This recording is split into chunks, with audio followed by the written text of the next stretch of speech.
मां, मां केवल एक सबला का या एक अबला का नाम नहीं है। गौर से सुनना, मां, मां, मां एक ऐसी स्त्री का नाम है जो तुम्हें 9 महीने अपने कोख में, अपने गर्भ में रखकर पाल पोस कर बड़ा करके तुम्हें श्रेष्ठ बनाने की भावना रखती है। ऐसे देवता का नाम मां है, ऐसे परमात्मा का नाम मां है। एक संत कहते, भगवान के आगे जो मां लगाया गया इसलिए उसकी पूजा होती है।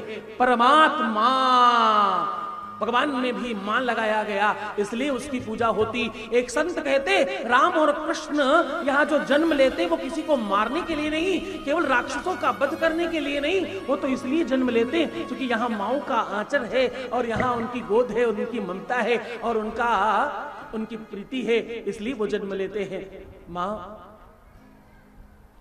मां को समझना हो तो कभी अपने पेट में 1 किलो का कोई वजन बाहर बांधकर 2 दिन घूम लेना, तुम्हें उसी दिन अपनी मां की वास्तविकता का और तुम्हारे प्रति उसने क्या किया है वो भाव पता चल जाएगा। मात्र इतने में माए 9 महीने अपनी कोख में रखकर कहीं झटका न लगे, कहीं धक्का न लगे, कहीं चोट न लगे, संभाल कर रहना और अपने को कष्ट में देना, अपने लाल को सलामत जन्म देना।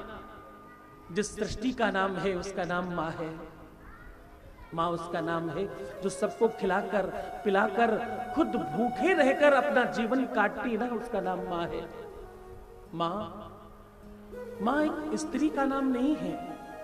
मां केवल और केवल किसी महिला का नाम नहीं है। मां तो उसका नाम है जो परमात्मा से भी अपने बच्चों को बचाने की सामर्थ्य रखती है, जो अपने हर पूजा पाठ, हर व्रत अनुष्ठान में अपने बच्चों के लिए सर्वस्व मांगने वाली है, अपने सारे पुण्य बिना सोचे समझे बच्चों के नाम करने वाली है, उसका नाम मां है।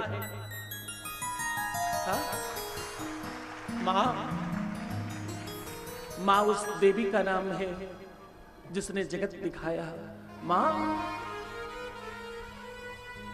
उस शक्ति का नाम है जिसके बल से हमारे शरीर में रक्त संचालित हो रहा है। मां उस रचनाकार का नाम है जिसने अपनी किडनी से किडनी और हार्ट से हार्ट और लीवर से लीवर, आंखों से आंखें बनाई है। हमारे शरीर की हर नस, हर हड्डी, हर रक्त का एक एक बूंद जिससे निर्मित हुआ है, उस परम शक्ति का नाम मां है। माओ की नजर जब धीमिल हो जाए ना, जब मां देख नहीं पाए तो उसके सहारे की लाठी बनना, उसकी आंखों के ऊपर चश्मा कमजोर पड़ जाए पर तुम्हारी आंखें दूर तक देखकर उसे सही सलामत पकड़ कर ले जाएं, ऐसा बनना, क्योंकि उसकी आंखों की रोशनी उसके बुढ़ापे की वजह से कम नहीं हुई है मूर्खों। वो तो अपनी रोशनी तुमको प्रदान कर चुकी है। तुम्हारे जैसे बच्चों को जन्म देते समय तुम्हारी आंखों में जो रोशनी है उसकी ही रोशनी से बनी है, इसलिए वो कमजोर हो गई है। कोई भी मां आयु से बूढ़ी नहीं हो रही है, वो तुम्हारी चिंता में बूढ़ी हो रही है। उससे डांट कर, उसके डपट कर, उससे तेज आवाज में बात करने वालों, मैं सत्य कहूं तुमसे बड़ा कलयुगी और तुमसे खराब और तुमसे ज्यादा बुरा पापी विश्व में कोई न होगा जो मां का सम्मान नहीं करते। दुनिया भर में तुम अपने मोबाइल में जाने कहां कहां हाउ आर यू और हाय और जाने क्या क्या बोल रहे होते हो। झूठ मूठ का आई लव यू बोलने वालों, मैं सत्य कहूं ये शब्द केवल और केवल तुम्हारी मां के लिए है, ये केवल और केवल उसी के लिए बना है। और वास्तविकता में तुम्हारा हालचाल पूछने वाला, सत्यता में और बिल्कुल नियत से, हृदय से पूछने वाला अगर कोई है तो उसका नाम मां है। क्या है? उसका नाम मां है। मां ही तुम्हारी सलामती पूछती है, बाकी सब आडंबर करते हैं। जब अगली बार तुम्हें कोई हाउ आर यू पूछे ना तो अपनी मां को याद करना, क्योंकि वही है जो तुम्हारा हालचाल पूछ सकती है। बाकी सब केवल और केवल आडंबर कर रहे हैं। आज घरों में कमरे बड़े हो गए, खूब रूम बढ़ गए, सब अपने अपने कमरों में एकांतवास कर रहे हैं। अपनी माओं को साथ रखने की कोशिश करना, अपनी मां के साथ उठा बैठा करो। क्या मालूम कब उसका आखिरी दिन हो। उसने तुम्हें बनाया है, तुम जो भी कुछ हो उसने ही रचना की है। माँ उस परम सत्ता का नाम है ना, जिसने इस सृष्टि को रचा है। पशु पक्षी कीट पतंगे जो भी जन्म ले रहे हैं वो सब किसी माँ से जन्म ले रहे हैं। यहाँ तक कि हम जो भोजन करते हैं उसे भी जन्म देने वाली धरती माँ है। माँ के अलावा कोई नहीं है जो पालन और पोषण कर रही है। माँ से बड़ा विश्व में कुछ भी नहीं है। मैं सत्य कहूं, पहला गुरु भी माँ ही है। इसीलिए गुरु जी का जो सबसे प्रमुख पर्व है उसे गुरु पूर्णिमा बोलते हैं। क्या बोलते हैं? गुरु पूर्णिमा। इसके दो भाव हैं, एक तो उसमें पूर्ण माँ है, गुरु में संपूर्ण माँ का दर्शन होता है, और गुरु में भी माँ है, इसलिए गुरु पूजा जाता है। जिनकी माएं नहीं है उनसे पूछो क्या खो दिया है उन्हें, क्या क्या उनको अब नहीं मिल रहा। महिलाओं से पूछो, बेटियों से पूछो, उनका मायका जब तक माँ है तब तक ही मायका है। तुम्हें मालूम मायका क्यों बोलते हैं?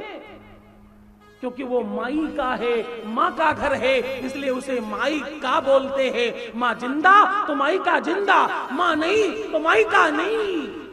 माओ को पर्व और त्योहार में वो जो गठरी, वो पोटली बंद कर आती है ना, वो माँ का प्रताप है। तुम्हारे ससुराल से जो कार्ड जाता है ना, उस कार्ड की पूरी व्यवस्था करना और उस रिश्ते को निर्वाहन करने की जो शक्ति घर के अंदर से आवाज से आ रही होती है, वो आवाज माँ की होती है। तुम्हारे हर पर्व, हर त्योहार को सजाने वाली कोई और नहीं, तुम्हारी माँ है। माँ तो सजाती है। मैं सत्यता में कहूं, तुम्हें माफ करने वाली, तुम्हारी बड़े से बड़े अपराधों को माफ करने की सबसे बड़ी क्षमता रखने वाली अगर विश्व में कोई है तो उसका नाम मां है। इसलिए अगली बार जब प्रणाम करना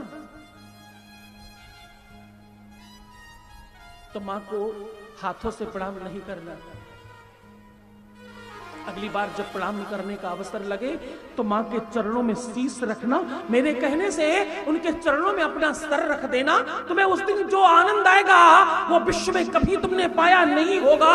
ये बात मैं बिल्कुल लिखित कह रहा हूं। जब तुम्हारे शीश पर उसका हाथ फेरा जाएगा, जब तुम्हारे माथे पर उसका हाथ रखा जाएगा, उस बुढ़िया के हाथ में वो शक्ति उस दिन तुम महसूस करना।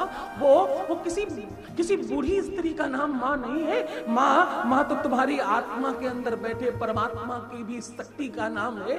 माँ तुम्हारे जीवन की सबसे बड़े अनुरक्ति का नाम है। और माँ तुम्हारे जीवन में सबसे बड़े भक्ति का नाम है। माँ से बड़ा पूरे विश्व में कुछ नहीं है। इस धरा में यारो कोई माँ से बढ़कर है नहीं। लाख आई मुसीबत माँ मगर रोई नहीं। माँ ने मर्दों को बनाया क्या निराली स्थान है। जो कदर माँ की न जाने वो नहीं इंसान है। हाँ? इंसानियत तो माँ के चरणों में है, प्रीति तो माँ के चरणों में है, आनंद तो उस आंचल में है। मैं बिल्कुल अनुभूत कह रहा हूं। माँ की गोद में अभी भी सर रखूं तो वही आनंद आता है। मैं वास्तविकता में कहूं, पूरी थकान समाप्त करनी हो ना तो विश्व में एक ही जगह है, अपने माँ की गोद में सर रखना। मैं बिल्कुल ईमानदारी से कह रहा हूं, माँ से बड़ा विश्व में कुछ नहीं है। उस गोद में, उस छांव में जो सुख है ना, वो विश्व की किसी भी वस्तु में नहीं है। सोना चांदी हीरा जवाहरात, वो एसी का आनंद, वो बड़ा सा महल, उस कुटिया के आगे सब बेकार लगता है। माँ की गोद में बैठकर जो आनंद मिलता है वो परमात्मा भी पाना चाहता है। उसका नाम माँ है। जिसकी गोद में खेलने का मन करे, जिसकी गोद में सर रखकर सोने का मन करे, और विश्व में सब जगह से ठुकरा कर जिसके चरणों में माथा रखने का मन करे, उसका नाम माँ है। हाँ?